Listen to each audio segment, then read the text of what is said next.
Naam, karibu tena mtazamaji kwenye habari zetu siku hii ya leo ya Alhamisi ya tarehe 23 mwezi wa 7 mwaka 2026.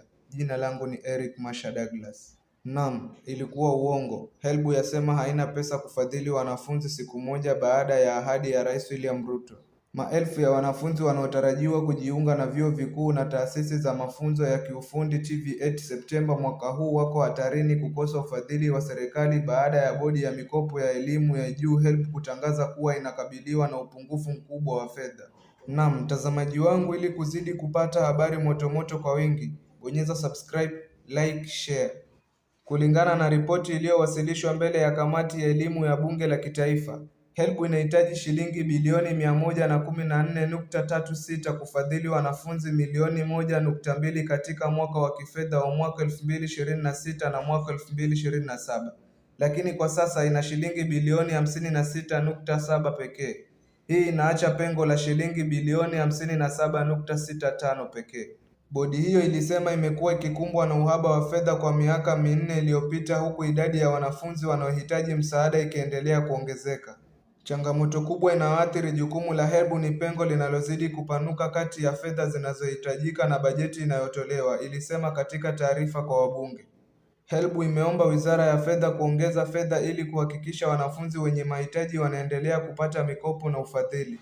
Bodi hiyo ilieleza kuwa kuanzishwa kwa mfumo mpya wa ufadhili wa wanafunzi mwaka 2023 kuliongeza idadi ya wanaofaidika kutoka wanafunzi 576,338 hadi 823,691 mwaka uliopita.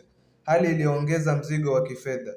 Katika mwaka wa kifedha wa mwaka 2025 na mwaka 2026, HELB ilipokea shilingi bilioni 45.66 kutoka kwa serikali na mapato yake mengine, lakini ilitumia shilingi bilioni 48.6 kufadhili wanafunzi.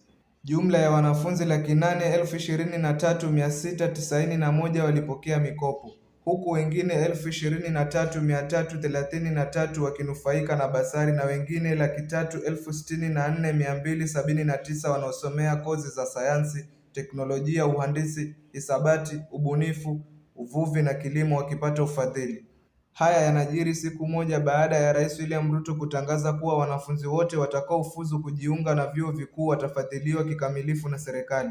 Hatua inayoashiria kuwa serikali inaweza kubadilisha mfumo wa ufadhili ulioanzishwa mwaka 2023 ambao umekuwa ukikosolewa na wanafunzi.